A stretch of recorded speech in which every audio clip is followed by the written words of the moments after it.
Okay, so the position papers will be due tomorrow. Thursday. Thursday night at 11:50 and 9 is perfectly acceptable. In terms of format or specific instructions, only one individual on the team needs to turn it in. On the paper itself, I'd like you to have your group letter, and I'd like you to have your 4 members of the group, okay? Yes, It's listed on as tomorrow night still. it's Thursday. I'll change that. Thank you for telling me that too. Yeah, it'll be Thursday night at 11:59. In terms of the particulars, just to go over, in the position statement, I would like you to right off the bat in the first paragraph say whether you agree or strongly disagree with the statement. And then the rest of the 600 words are going to be your justification for your remarks. So that's the basic parts of it. Thursday, we will not have a class. Continue this point, all right?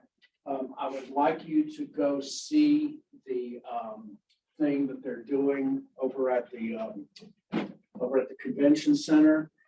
If you don't have to go, it's purely your option, but if you do go, please register and I will give you 3 points on your next test, okay? So if you go, please do that.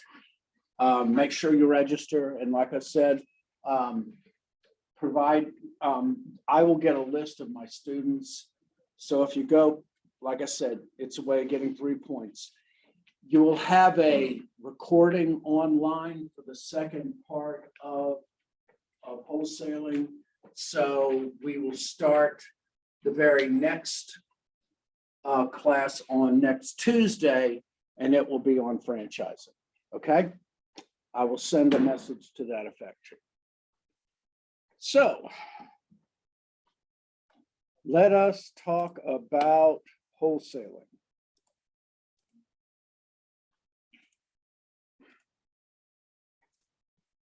So wholesaling is one of those interesting things that is not talked very much when we talk about channel strategy yet.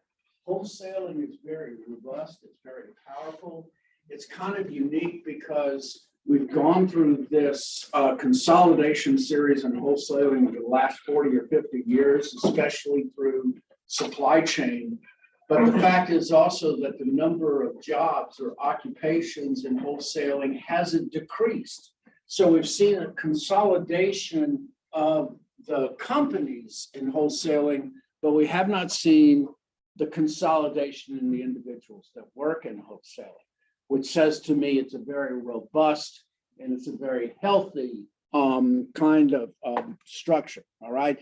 And so what we're going to talk about is the purposes and points of what wholesaling does. And we'll talk about some of the wholesaling structures. And then on Thursday's session, when you see that, we'll talk about wholesaling strategies, all right? So let's jump right into it. So what are wholesalers and how are they different from distributors? Because we kind of act or talk about them, and what makes a wholesaler different from a retailer, which is another key thing. So historically, wholesalers act as go-betweens between the manufacturers that are mass-produced with a few items and smaller retailers that carry a variety of items. So let me kind of give you an idea of how a wholesaler would work. So let's say I am a manufacturer of cigarettes, all right? Manufacturer of soft drinks, okay? And I am a manufacturer of beer, all right? Now, the small mom and pop stores that are retailers,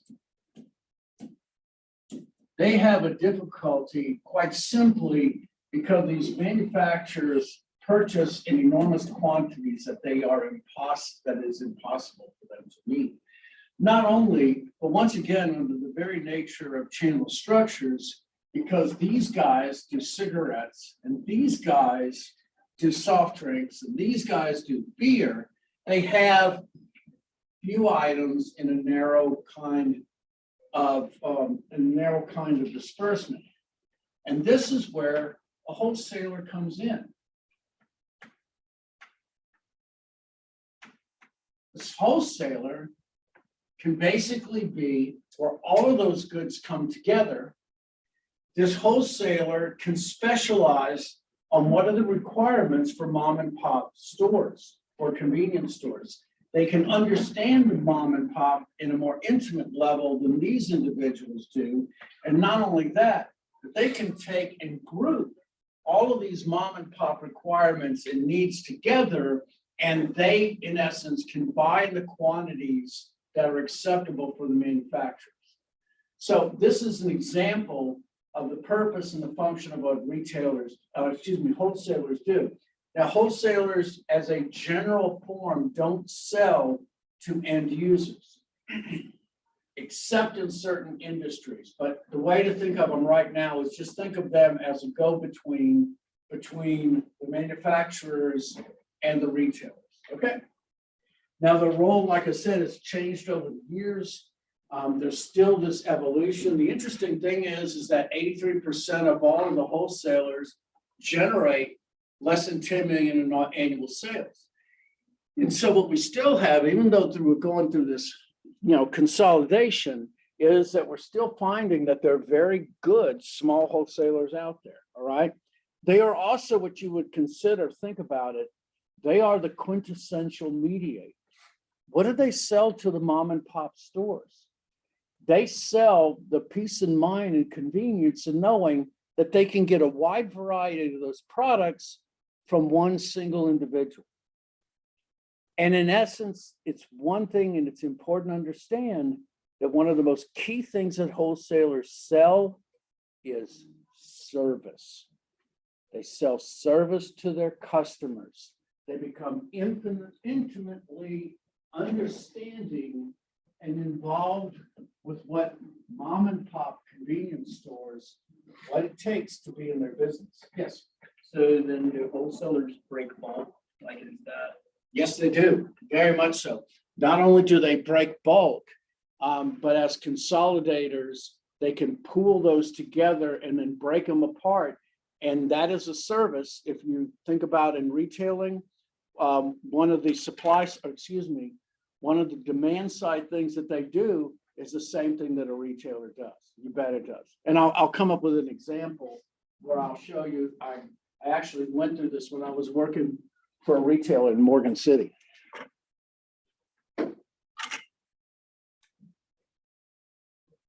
So what are wholesaling? As a general definition, wholesaling refers to business establishments that don't sell products generally to ultimate households or end users. And I think that's a good definition and it will stick, okay? They sell primarily to businesses, retailers, merchants, contractors, industrial users, institutional users. That's important also to understand that when we talk about ultimate industrial users, these are usually used in the consumption of some other end product. They're not considered part of the consumer market, all right? A big thing that they do is, just to your point, is they sell in physical inputs that are required by other businesses. So you might sell beer by what's called the flat or a skid. And a skid may be beer that's stacked like this on a 6x6 body. But people don't buy it in that. And certainly the mom and pops won't buy it with that. Instead, they'll buy it as a smaller size, flat, multiple 6 or 12 packs, but they won't buy it in the gigantic parts that they do have, okay? They're very closely associated with tangible goods this is critical. They're associated with tangible goods, but the value that they create comes by adding the services or channel functions. So breaking bulk, spatial convenience, all of the things that we talk about in demand side for retailing, the wholesalers do, but they do it for the retailer, all right? Realize that in channel stretching, going from the manufacturer to the end user, wholesaling is considered an intermediate step. They don't touch the consumers in general ways. And so that's kind of the way to think of them where a wholesaler is. Now, wholesalers come in many sizes.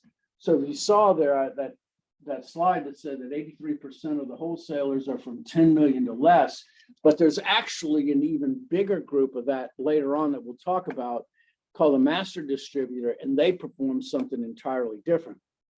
So I've used wholesaling and I've used distributing and distributors, and I'm going to define what each of those means, but I want you to focus on one other key thing about wholesalers that is critical. Wholesalers or distributors, the largest and most significant, they're independently owned, they're independently operated, they're not franchised, they're not part of some larger corporation. They exist as their own unique entity, and they buy and sell products which they claim ownership, and that's a key thing. Wholesalers claim ownership. What does that mean? It means that the wholesalers, when they receive goods, they receive title to those goods as well. And what do they get out of the title of those goods? They get to set prices. And that's a key thing, all right? The fact is that they retain, now, this is something also, I don't know if you know this about the automobile industry, but the automobile industry, like if you go to like a modern Subaru dealer or something like that, you're never buying directly from corporate Subaru. You're buying from a separate corporation who buys their things from Subarus themselves. So that in essence, what it means is that a wholesalers can set prices on everything that they do, but it also means it gives them flexibility over the manufacturers too. It means that the manufacturers can suggest a retail price, but it also means that the wholesaler has the flexibility to do a price other than what the manufacturers want, okay?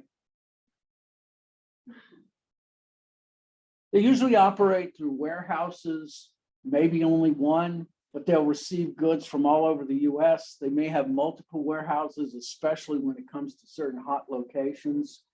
And because of this flexibility of having more than one warehouse, they act as warehouses for other smaller stores. And I'll kind of pass this idea along, okay? So what is a traditional definition? I don't even know if I should go through the definition because basically it's not going to matter. But this is, wholesalers refer to companies that sold products to other intermediaries such as retailers, okay? And that used to be a wholesaler. A distributor sold products to industrial customers who would use those products. And so an example would be that as a plumbing manufacturer would sell to a wholesaler of plumbing supplies. The plumbing supplies would be sold to a plumber, and the plumber would use those in doing their work. So that is the traditional difference between a wholesaler and a retailer. But for our assumption, we're assuming that there's no distinction between a wholesaler and a distributor. And lump them all together. I don't even know why they put this slide in, I guess so that you would know the difference. If you got in a barroom conversation, you could say, no, wholesalers are different than distributors, and you can tell them that, but as far as our test concerned, no, there's no difference. They both have title to the goods they sell. They have the authority to set prices that are defined primarily by the performance of an ownership channel function. Okay, so in essence, they are independent of the manufacturers and they are independent of the retailers, and that's a key function. So let us look at and discuss the first big guy that I want to talk about, and that is wholesaler and distributors and where they've gone. And then I'm going to talk about master distributors. So if we look at the last 50 years, okay, you're going to find that we have gone through a 50 or 60 year consolidation of wholesalers in the United States. 2/3 of the companies that were distributors are gone. And mostly these are consolidation waves that have happened. But it hasn't come through bankruptcy or shutting down. Example is in the 1980s and 90s, there were 25 pharmaceutical wholesalers in the United States, and I think now there are 4. But it has nothing to do with the fact that pharmaceuticals, far from it, are going bankrupt. What's happened is for those of you who are supply chain people, you know this as well, is that we've had a revolution sparked from supply chain management. And this supply chain management has fallen over to wholesalers, especially for that, excuse me, that the process of wholesaling, which is called picking, taking the goods, has changed dramatically over the last 50 or 60 years. So supply chain management, surprise, surprise, for you supply chain folks, refers to the strategic coordination of the functions that happen in the channel with the goal of enhancing long-term performance. And what has happened is that supply chain has gotten so good that corporations with economies of scale have been able to absorb other companies and become more efficient, but they still maintain the number of employees, okay? So supply chain management has encouraged this consolidation, and the economies that they scale justify this investments in automation, but still there's a substantial need for people who work in the industry. If you ever work for wholesalers, folks, it's a good business. It really is. Wholesaling is a huge business in the United States. It's not going. Interesting thing about wholesaling, and we'll talk about this, and you'll see it in the recording on Thursday, is that wholesaling does not necessarily translate across country lines or cultural lines as well. So in the Asian cultures, such as Japan, you might see a supply chain that's 7 levels deep. I'm not kidding. But that is the nature of the way that they find that they're happy with things. And wholesaling is kind of in the same way as well. It tends to be geographically based upon, let me think, the better way of saying this, the financial and governmental structures of the countries that they are in. So you find wholesaling tends to be North American, South American, African, European, Asian. They structure themselves in that way. So though you find them worldwide, expansion of wholesaling, let's just say expansion for wholesaling is not as fast as it's been in retail. I think that's the best way of putting it. So despite that consolidation, it still means that industries do have a certain amount of fragmentation, all right? It also states that the power of an organization is not based upon how big the corporations are, but the strength of the relationships that they have, all right? Very large manufacturers are not necessarily any more powerful than a single distributor in a given market. It all comes down to how well they satisfy those individuals. And remember that in wholesaling, customer loyalty is just as important as everything else has been, all right? So you have to recognize the fact that even in the wholesale industry, wholesalers many times have preferences of who they'll buy from. So I work for a company called Port Hardware in Morgan City, and we had Diamond M, which was one of the big contracting firms.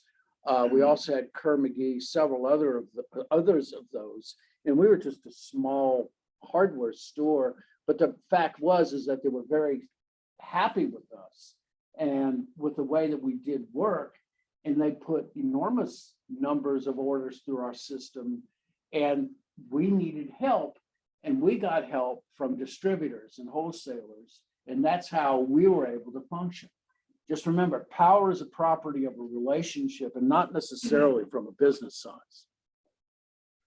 So one step up from wholesalers is a concept known as a master distributor, all right? So what is a master distributor? A master distributor is something what we would call a super wholesaler. And so we're going from big to ridiculous, all right? And so they talk about RCI, which is a master distributor of electrical motors and refrigeration. And so a master, just think of a wholesaler on steroids, and this is how they discuss this. Master distributor becomes in essence the front face of a manufacturer. But a master distributor has the function of a wholesaler in that they specialize.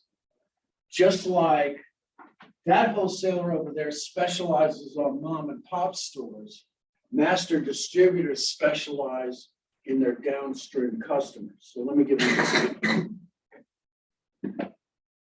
So when I worked at Morgan City in the oil fields, we would have sometimes orders that may have been practically impossible to fill, all right? Let's see, where did it go? Here we go. So this is an example. We would get a call from Conoco or Kerr McGee, and they would say, we need 100,000 feet of 1/4-inch stainless steel tubing, okay? Stainless steel tubing is important offshore. Stainless steel tubing doesn't rust. Stainless steel tubing is incredibly expensive. If you're talking about somewhere in the area of $14 a square foot, or excuse me, $14 a foot. Can you imagine 100,000 feet? You're talking about a bill of like $1.4 million. It's just simply impossible for a small retail hardware store to do that. And there were 3 of us in Morgan City. There was Port Hardware, Morgan City Hardware, and Oilfield Logistics, I think. So what we did is we had another company upstream that was called Moody Price. And Moody Price was a super wholesaler.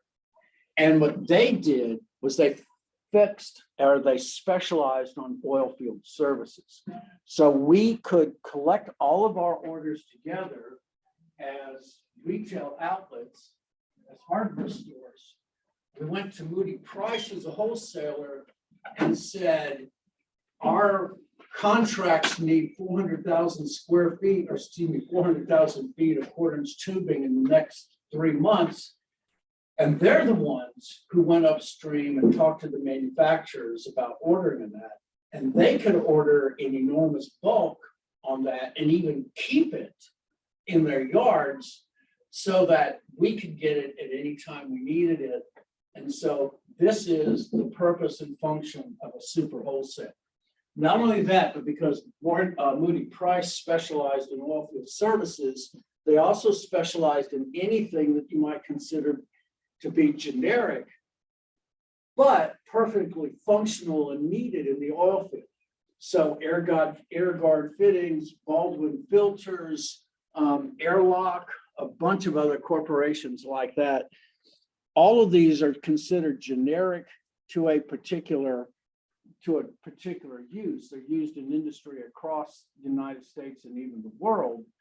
But what Moody Price could do is take those particular items, buy them in bulk, and use them in a very specialized function, and that was inside the oil industry.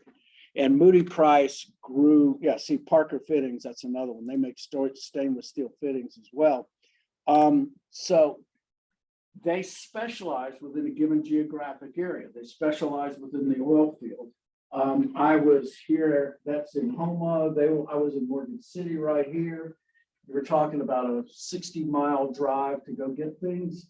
So it became a very, very win situation for all of us. So, and Moody Price are still around. They're still doing great. Now, the important also thing to realize about Moody Prices, as I've said before, is warehouses, one of their main functions is service. This is another thing that Moody Price did that was important. They could do things like safety schools, custom fitted parts, high pressure fitting hoses, 3,000-pound tests, things that we couldn't necessarily do. And they had not only education, but they had far other things that we just simply couldn't do. They would teach you how to manage your inventory, how to calibrate all your work. They would even rent you tools. This is the example of what a master distributor or what a master wholesaler would do and all of the functions that they could perform. And it was a very, very win situation for all of us, okay? So, master distributors.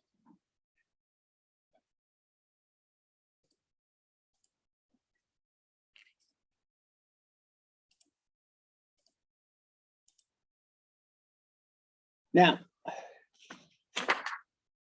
this kind of talks about how this kind of works. So if you look at Moody Price and you look at that website, you have these multiple manufacturers that Moody Price was working with, Swedlock, Parker, all of these things that have to do with oil field equipment. They were a master distributor. And if you notice where the oil field was, you're talking about effectively, I don't know, 1,200, 1,300 different retail outlets that were working with them, and finally coming to a single industrial contractor or the oil patch as well. So this is an example of how they work and how they do things so well, and they do them great. They just do. And one other thing to note, because the manufacturers may make items for generic use, and the master distributor understands the industries in which the retail outlets work in, the master distributor many times knows more about the functions and purpose of the tools than the manufacturers themselves do. And that is another valuable thing for a manufacturer, because many times they can think of things that manufacturers can't. It's a very effective win-win situation. They can do things that others can't do. So what are some of the other things that they can do? One of the great things that Moody Price was for us is they became what we call our invisible warehouse. We didn't call it that, but they functioned as an invisible warehouse for us. So what did that mean? It meant that in Louisiana, we were in Morgan City, and we would get a requirement for, let's say, 10,000 feet of quarter-inch stainless steel tubing. They were in Homa. We can get somebody to hotshot those goods to us and get it back to us, and we didn't have to store $114,000 worth of tubing in our own warehouse. And so that was an advantage as well, okay? Because many times keeping adequate stock is simply not feasible for us. But if it's close enough to us, then in essence, it becomes the warehouse that we need.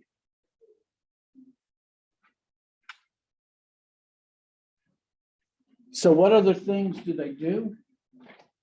They consolidate orders from the manufacturers so that we as retailers avoid the minimum buy requirements. The distributors can buy a variety of products. They find multiple vendors. They enjoy, the wholesaler enjoys the quantity discount. We have the advantage of being able to use them as another warehouse and get those goods anytime we need it. Sometimes they kind of mirror what's known as a franchisor. We'll talk about that.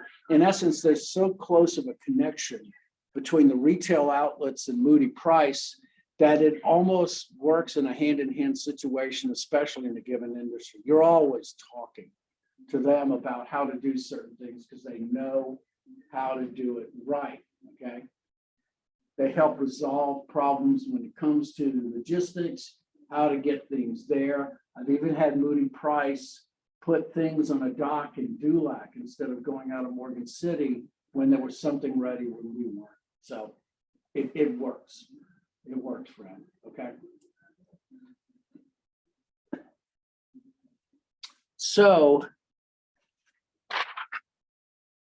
that is a master distributor, but there are other members of the supply chains in wholesaling that we want to talk about, all right? So manufacturers themselves will have their own wholesale branches and locations. They'll be operating by the manufacturers. They will maintain offices in certain locations to perform particular functions. They'll rarely do physical inventory, but they work as liaisons. They can also have manufacturing agents that are around there as well. So there was a guy who worked for Pure Later Filter. And if you don't think they use filters on the oil field, you should see the diesel engines that they have. They have to change their engines after 400 or 500 hours worth of running. And diesel engines run 24 hours a day. So they're changing 3 or 4 filters every month. This guy had a new car every year. He wasn't hurting. And he visited us quite a bit. And so the manufacturer sale branches work with the manufacturers. The manufacturer's agents are independent. Okay, they do their own thing. They can represent many different sellers of particular products. So that's what makes them unique. There's one other one I wanted to speak about here in terms of the supply chain participants, and it's this one, third-party logistics providers. So if you remember, we talked about the marketing channels, and we talked about manufacturers at the top, and we talked about the consumers at the bottom because consumers perform channel functions. Everything else is in the middle is an intermediary. And then you had this bizarre group that was called specialized intermediaries. And the specialized intermediaries focused on a unique function within it, but it didn't necessarily mean they were directly in line. This is what third-party logistics providers do. They don't take title to the products. They charge customers based on an activity for services that they render. So what would be an example? If the goods are being moved from one place to the next, and they have to stop somewhere at a given location, warehousing would be an example of that. Anybody who does transportation from one good to the from one location to the other, that's a third-party logistics provider. Let me give an example, and this was on the oil field.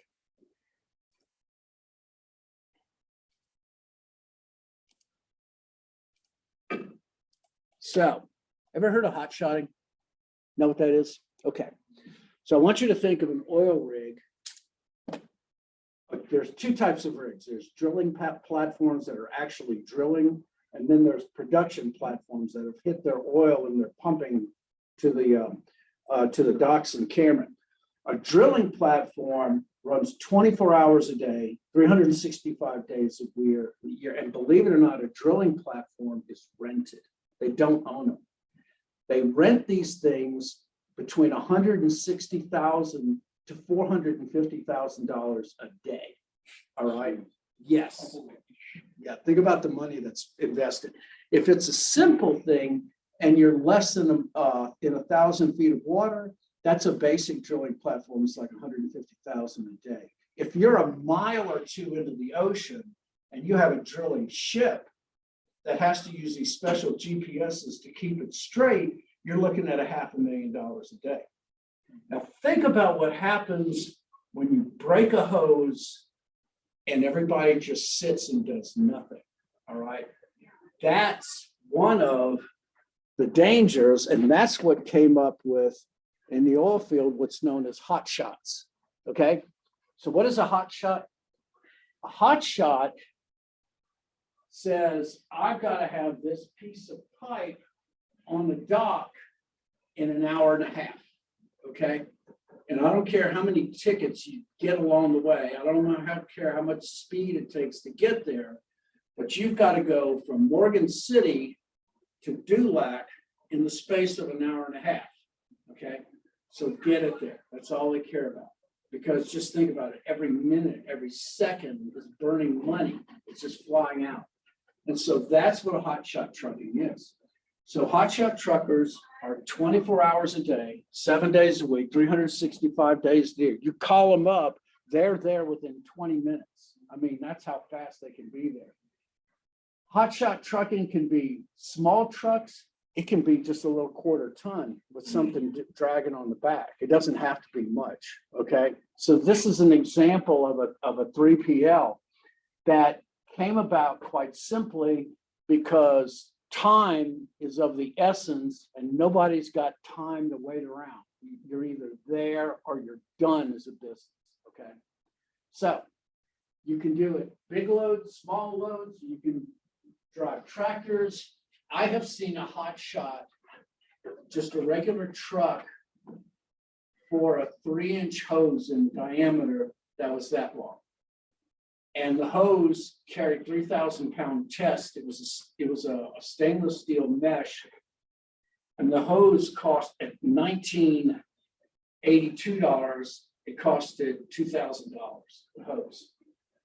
This hose was holding up a drilling platform from drilling, and they had 150 people on the drilling rig sitting there twiddling their thumbs while they were waiting for this hose to get there. So this is an example, okay? So 3 GPLs, excuse me. Third-party logistics providers, they always come about because there is a defined, desired need that has to be fulfilled, all right? What you find is that the more manufacturer-owned distribution centers decline, is that the fewer number of centers go further, you find third-party logistics providers become more and more important because once again, remember this, it goes over and over again. You can reduce the number of individuals in the channel, but you can't reduce the functions that they perform. You know, if those distribution centers were doing something important like storing goods, something has to take its place, okay? So these are the other supply chain participants in wholesaling. And I want to stop there, okay? So Thursday, we won't be here. Online, you will see the second section of wholesaling. On Thursday, you will email me your position papers. And then next week, we start on franchising, which is pretty cool. Okay? All right. Y'all have a good day. See you. Yes. Quick question. Yeah. So I work out. Yeah. And when our appliances are sold, Yeah. They're delivered by a separate company. It's not delivered through Lowe's anymore. It's a box truck from. Is that considered a Third party, yes, third party logistics provider, because once again, even though you've reduced the number of individuals doing the job, okay, it doesn't reduce the need for what you're doing. So that's also one of the classic questions, rent or buy, okay? do I rent what I need or do I make it my own? And usually the first rule of thumb is you always buy. You're welcome. Okay. You always buy unless there's some unique function or some unique idiosyncratic, you bet, thing that you do that provides value. So like if the Lowe's truck would do something special Yeah, other than deliver the goods, then they should have kept it. yeah. But if all they're doing is just Dropping dropping it off, you hire somebody. to do it. it. Okay. Thank you, sir. You bet. Have a good one. Yeah, you too.